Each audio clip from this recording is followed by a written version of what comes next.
think that's the second differentiation between brainrot and slop, is that brainrot is made kind of like by authors, by people in the field, whereas slop is produced by people who want to pick up attention through the algorithm and do that through spamming the algorithm, right? So there's also different modes of distribution. Hello, everyone, and welcome to the MCWCast, the podcast for anyone considering studying, currently enrolled, or looking back at their time in the Media and Culture department. My name is Rosalyn, and I'll be your host for today's episode. Today's guest is a media scholar, a digital cultural researcher interested in meme aesthetics. Her work has examined a variety of meme genres such as depression, anti-capitalism, climate change memes, all through the lens of critical theory and contemporary work on digital capitalism. Exemplified in her PhD monograph entitled Anxious Aesthetics, Memes, Alienation, and Digital Capitalism, which looks at the meme economy as a phenomenon within digital capitalism. She's also the lead of the Diversifying Creative AI cluster here at the Utrecht University, where she conducts research on redefining the value of creative work in a cross-cultural context. She's currently working on AI-generated memes and the wider impact of AI aesthetics on popular culture. Please welcome Lucie Chateau. Thank you so much. Thanks for having me, Rosalyn. How are you? I'm good. How are you? I'm good. When we start this cast, we like to ask a couple questions. So, what is your favorite way to consume media? Film at the cinema. Yeah. Definitely. I love the cinema setting for what it affords you to just be able to get lost in a film. And even though I'm not a film scholar, I just love film as an art form.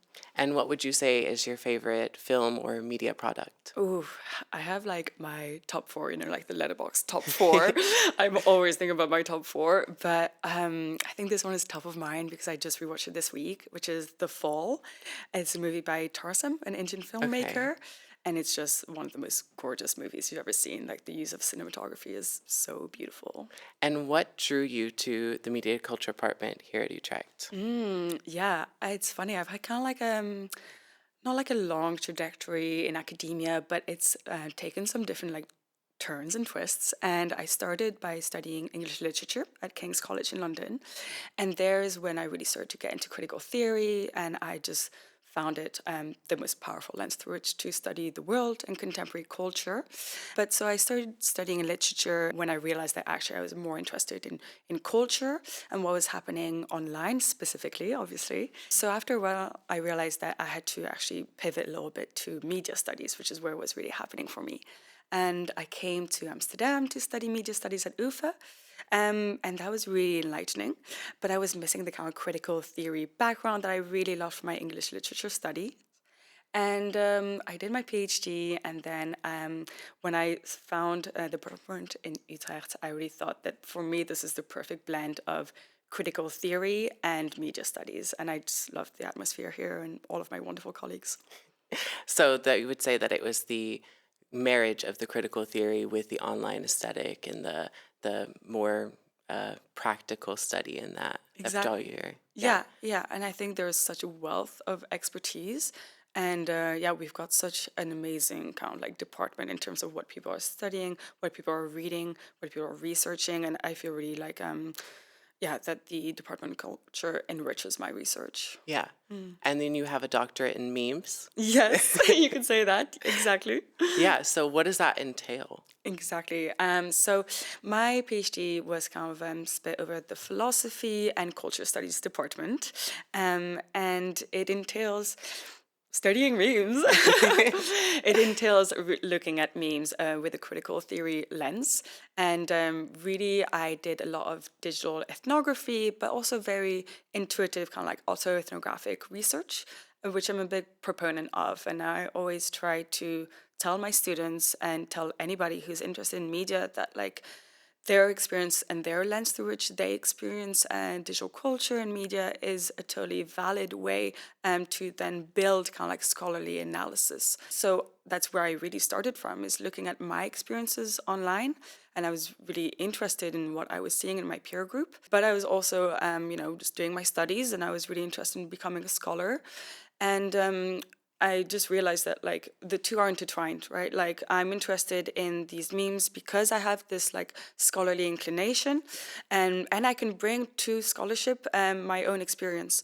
And I always think that's the best way to get motivated about something. And I always tell my thesis students and all of my students to look at their own lives and see where they get their motivation, enthusiasm from. And that's where you start building a really beautiful project.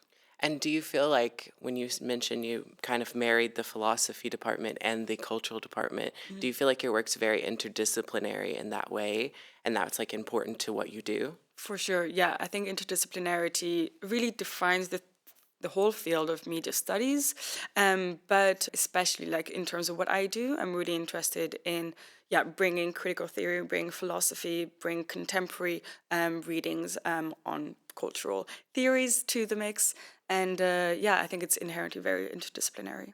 And then as a doctor of memes, do you yourself produce memes? People ask me this all the time. No, I don't. I kind of wish I did. Like, I wish I was that creative, but I always feel like I'm not creative. Like, but I love to be a lurker, Yeah. like that is my position. I'm lurking, I'm collecting memes, and think that's an inherent part of also participating in meme culture, right? 100%, yeah. Like you have your favorites. Do you have a Exactly. favorite meme? I like changes all the time, right? I feel like I'm really interested right now in kind of like messy memes. Like I'm always interested in things that do like interesting or new things with the form, especially aesthetically, because I'm really interested in meme aesthetics. So right now I'm kind of really interested in memes that are like very brain rotty, right? So just kind of like messy, they're kind of stupid, but everybody's consuming them. Or memes that are kind of like commenting on a wider kind of like a wider phenomenon in digital society or like interacting with algorithms. So anything that's doing something interesting with its form that's speaking to like a wider political issue. Yeah. And do you see memes as like it growing a new art form almost? It's really interesting. I think it's part of a continuation.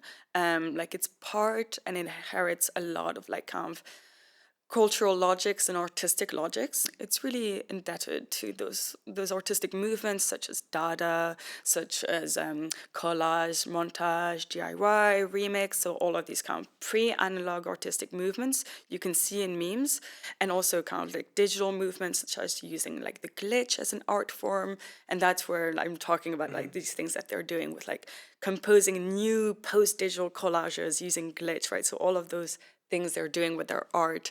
So I don't know if it's necessarily like a new art form, because I find it more powerful to think about the idea that it's part of like a continuation of something. Yeah. Do you think that in the future we'll have a museum hall full of memes? I think there's already some out there, right? Like I think there are memes and exhibitions everywhere, and there's interesting artworks that remediate memes already, right? Because they've been part of our culture for a long time now, like maybe like 15, 20 years. They're already this kind of cultural structure, cultural logic that we interact with a lot, and that art has already used to reflect on society.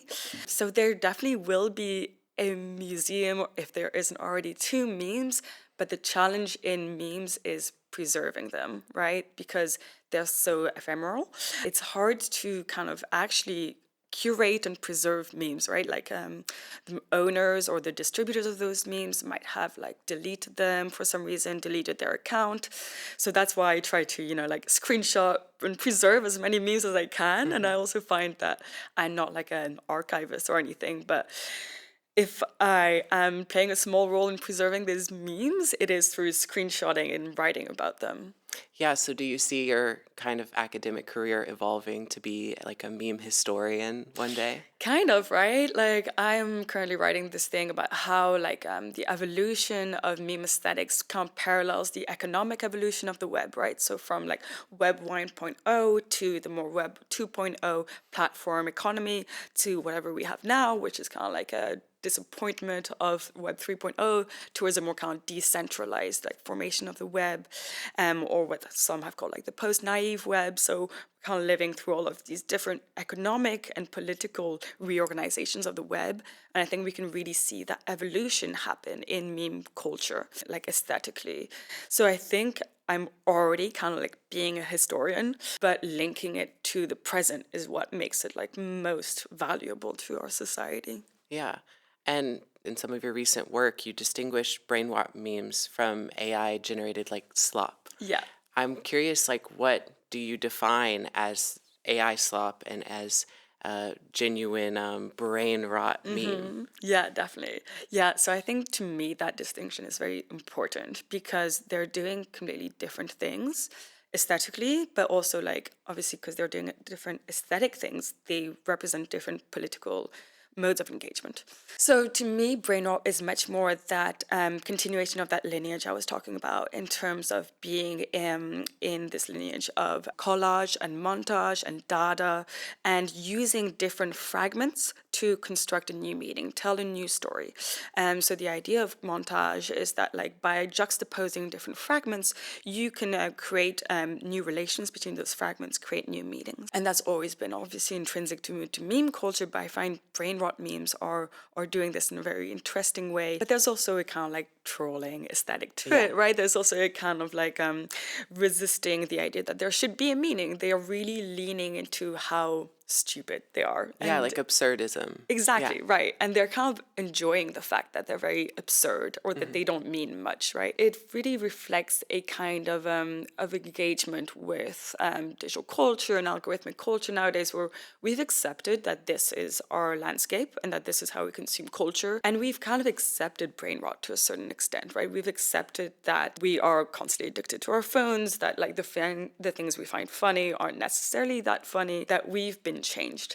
But there's also kind of commentary on it. And I think these brain rot memes are often kind of hinting to the fact that we can make new meaning by remediating or juxtaposing fragments of things, right? And a lot of an aesthetic that I see in brain rot is this kind of paranoid or conspiratorial aesthetic where they comment on like what it feels like to enjoy a popular mainstream song, right? So there's this kind of element where you would get this very psyop montage, that features loads of different like symbolisms from the military entertainment complex and the media and all these mainstream things that people perceive as brainwashing us.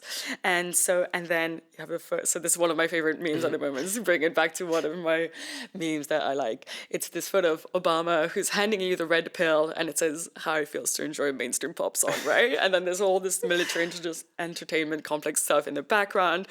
But I think that meme really speaks to how people feel nowadays, is that culture is getting like force-fed to them and that the algorithms and the platforms and everything that's organizing structure is kind of like this conspiratorial cabal that's delivering personalized culture to everyone instead of kind of actually being able to find your way and enjoy culture in certain ways. So I really like that meme. I think it really speaks to like pure brain rot. It's the idea that we've all become kind of brain rotted by the algorithms, but it also has this commentary on the fact that this isn't really what we enjoy.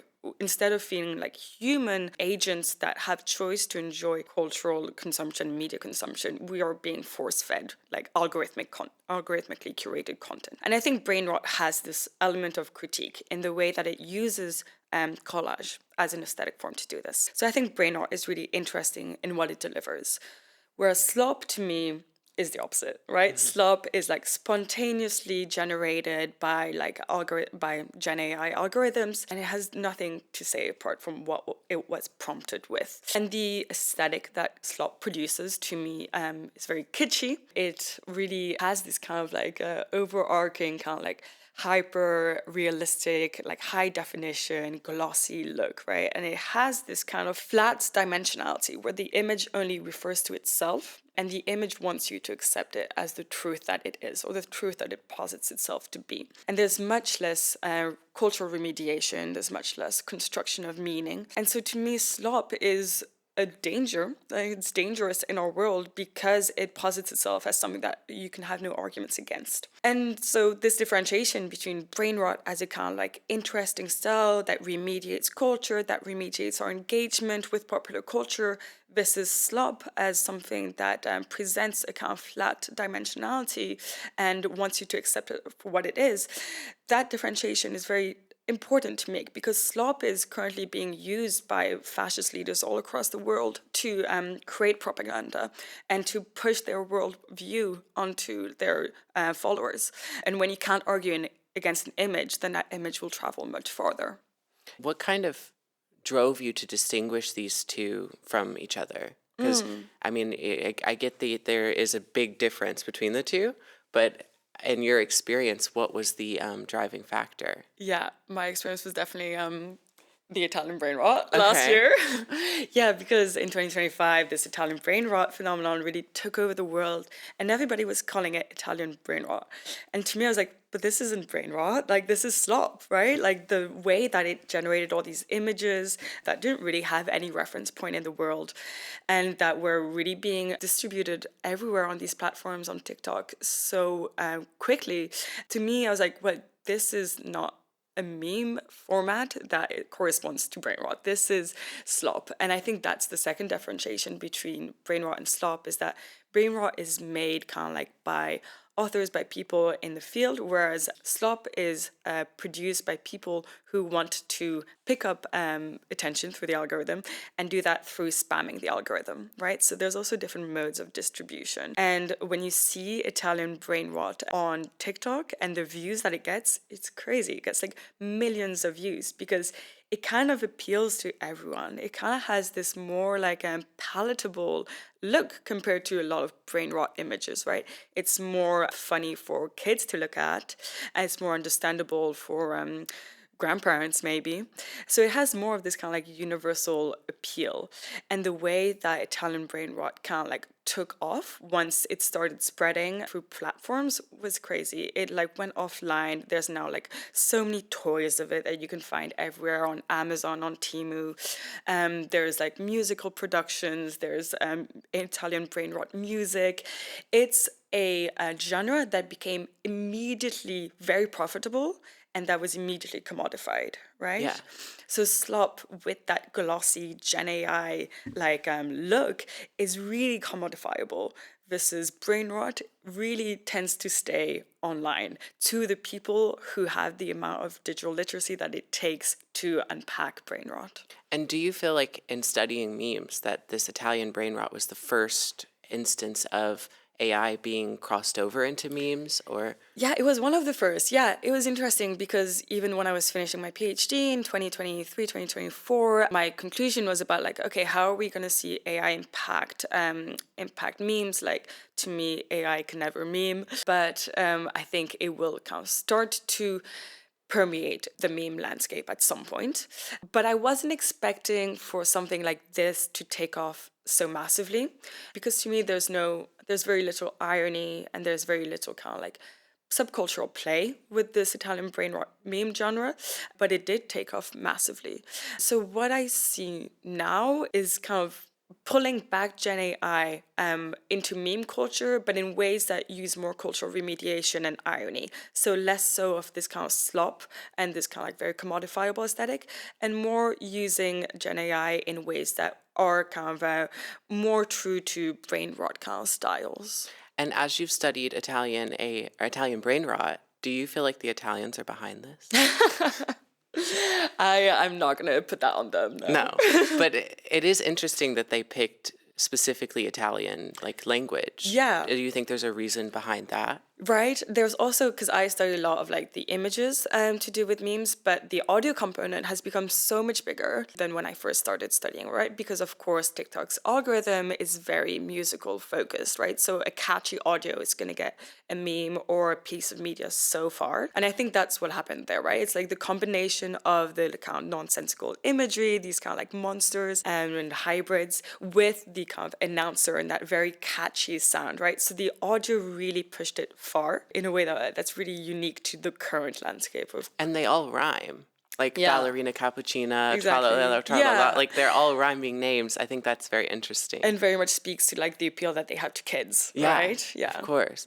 And then do you think like as we come into this spam focused meme economy, do you think that true brain rot is dead, or do you think that there's a way for that to thrive? No, I think brain rot will always be there. I think what's interesting about meme culture and what's interesting about these aesthetics is that they exist in tension with each other, right? So kind of like one needs the other because they kind of feed off each other. So I think brain rot kind of like feeds on being anti-AI in a way, certain forms of brain rot, not all for sure, but the way that they like to make themselves look uglier or less palatable is a resistance and a reaction to things that are spamming the mainstream internet, right? It's like a willingness to go further into subcultural logics, to get further ironic, and to kind of like use very esoteric aesthetics as a kind of obfuscation or as a cover in order to keep on existing. And in the same way, these kind of spammy slop aesthetics will continue existing because there's the market for them and because platforms are spreading them. As you've studied in your memes, like the meme culture, the meme economy, and that connection, do you feel that memes have been used as a form of protest? For sure. Yeah, definitely. In really powerful ways, really powerful, all across the globe. Even last year with the kind of what was called the Gen Z protest, we saw memes play a pivotal role in that. I think what protests have also really done, which has been really interesting, is change the meaning of memes. So from Pepe, the infamous cartoon frog, that was such a symbol of like right-wing hatred and, you know, all of that kind of sentiment in the 2016 US presidential elections. When it was then recuperated by the pro-democracy protests in Hong Kong, the meaning of Pepe changed from like a hate symbol to a symbol of love and acceptance. And I think that's a really powerful example of when texts get remediated by cultural practices. And the second thing that I think was really important for meme culture was COVID. The COVID-19 pandemic, and with many more people spending time online or on their phones, on the internet, we saw a huge uptake of meme culture being mobilized to support, ideologies that were really popular in that kind of lockdown period that had to do a lot with the Black Lives Matter protest and the kind of defunding of the police movement. And a lot of times memes were being used to mobilize this ideology and really push for education through the meme format. And I think memes have really shifted the discourse in that way. Yeah. And do you feel as though studying memes that it should have its own field of study, like a memology, so to You're speak? right. Yeah, interesting question. I don't think so. I think that would be a detriment to how much memes need to be looked at in a kind of critical lens and need to be contextualized within other things that are happening in scholarship. Because, I've seen like scholarship on memes from all sorts of perspectives, really. And I find that so enriching to our field. But I think meme studies will only benefit from other people wanting to write about memes and taking memes seriously. And how do you kind of envision the future of memes? Do you have an outlook or an outcome that you think will come to fruition? Yeah, interesting question. It's something I think about a lot because I think about how much meme culture has evolved since I've been studying it. And I think, to me, it's going to keep on reproducing this kind of dialectic that I've been speaking of, which is kind of like there are more subcultural structures. There's more people that are interested in the kind of like community aspects and playing with the kind of like irony, wanting to be as ironic as possible so that they remain a community. This is the kind of mainstream kind of slop or spammy memes. And so I think that dialectic will necessarily kind of like make each side go into more of their own extremes. So I think we will see memes get more esoteric and we will see memes get more mainstream, and both can coexist. And that's just what is going to happen, I think. And do you see like our future with like political leaders speaking in like meme and only communicating that way, or like having, like you mentioned, propaganda? Like, do you feel propaganda will shift more towards a meme focused production? Yeah, I think that is what we're seeing with slop, right? Or if you want to call it slopaganda, and like what you see with like all of the kind of like US politics and the White House account, like tweeting things that are mimetic. And they've capitalized on this in the past. Obviously, like the kind of 4chan movement really supported Donald Trump's first candidacy to the presidency and first presidency. But, you know, now they're able to kind of speak that language. And since so many more people have come of age since memes really started to permeate the mainstream and permeate the political mainstream. We get so many more savvy social media managers for politicians, right? So now all politicians and all anybody who wants to be in the public sphere has a kind of meme savvy internet presence and a meme savvy TikTok account, right? Like here in the Netherlands, the political leaders definitely use memes in their communication. And as we get more people who are digitally literate and ironically literate, we're just going to see memes permeate the way that we speak more. And do you think that's a good thing? I think it's a bad thing when people can't have critical thinking about it. Yeah. And I think what we need to do is teach critical thinking in order to address that. I'm not saying it's a bad thing homogeneously. I'm not saying as a blanket statement, memes in our mainstream is bad. I'm saying we need to treat them with the critical look that they deserve. And do you feel as though these memes really build community and they build groups? They kind of centralize a message to a group of individuals or students, political voters, that kind of a situation. Like you feel like it's community building. Yeah, it really depends on the community, right? And I think memes are very scalable. What I mean by that is like the definition for memes that I like to use is that it's a object of culture that gathers influence as it spreads. And that can be like on a micro or macro scale. So that can be in a community of like 5,000 subscribers to a subforum on Reddit. That can be like 10,000 followers to an Instagram page, or that can be like 1 billion people who are seeing this politician tweet, right? Of course, the community logics that it builds in each of those communities is going to be very different. But the idea of memes is that they spread this kind of message through these different like dynamics, right? So they gather influence as they spread, and that spread can be within one community or it can be like worldwide. But it does engender affinity as it does that. And those can be remediated, like you said about the Pepe and using it from a right wing to more of a freedom and love symbol. And I'm kind of curious, like with the distinction between brainrot memes and AI slop, do you see a future where AI slop is remediated into something more artful or something more traditionally brainrot? Yeah, I definitely see it. And I'm already seeing it now. Yeah, I think I'm already seeing memes that deal with using Gen AI slop in a kind of like more ironic, more subcultural fashion. And I think that's where the really interesting frictions lie, like the really productive tension between slop and brainrot isn't always going to be a tension. What's really interesting is to collapse that dialectic and find what's interesting when those two things meet. Yeah, and then do you feel as though memes and then using this aesthetic, do you feel like that can be like there's this big argument right now in AI that AI is stealing the artist's power, the artist's creative ability, and that brands and people who use commercials with AI and stuff like that kind of devalue their brand. I'm curious if you feel like AI's introduction into meme culture also is doing that, is stealing the like artistic integrity of memes. Yeah, interesting. I think what we're seeing is when Gen AI memes are being distributed by people who are creating, for example, Italian brainwort content, it's a very different audience compared to what a kind of very brainrot or mimetic audience would be. And so the kind of audience for brainrot ends up being like very young children, people that consume a lot of content that is repetitive, whereas the audience for like more niche memers on Instagram, let's say, is very much people who have more ironic literacy, right? And who are more interested in like things that provoke them or things that catch their attention rather than like continuously scrolling repetitively. They want something that provokes them and gets them to stop scrolling, right? So it's also different modes of engagement.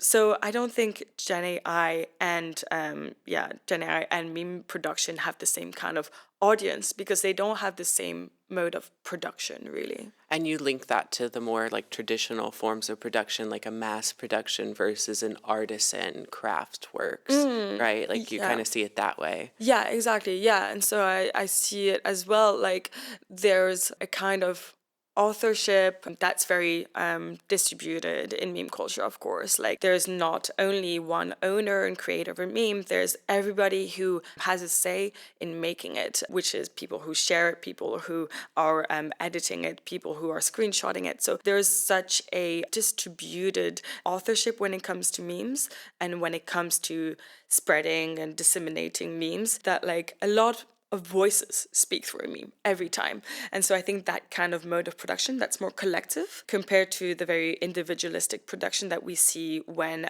Gen AI content creators are just spamming the algorithm to try to get views and monetize their content. The motivations are very different, right? Yeah. Like somebody's trying to get profit from a platform and somebody's just creating it because they want to kind of be part of the meme culture.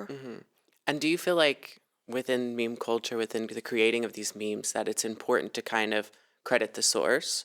Like there was a while in my meme experience when I had a lot of watermarks, and watermarks almost became a meme in and of itself. Yeah. So I wonder if that's like part of keeping that individuality and that ownership of what you've created.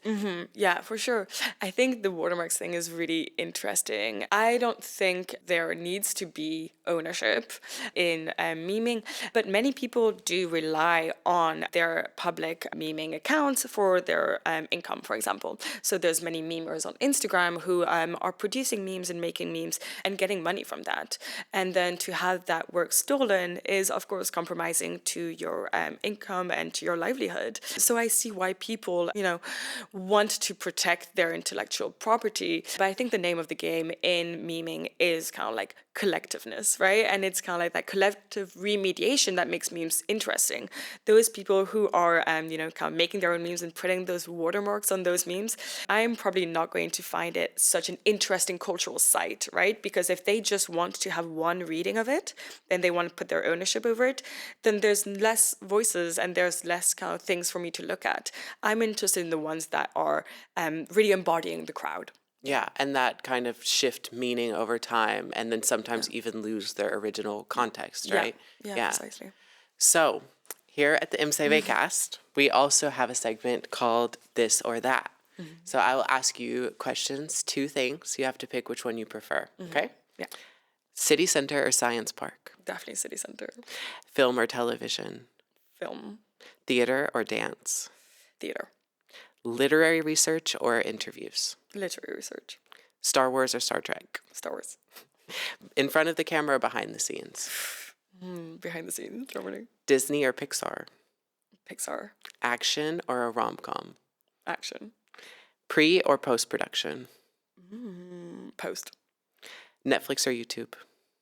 YouTube, Old Hollywood or the streaming age? the streaming age, Cinema at home or in the theater? in the theater, A play or a musical? play. You won.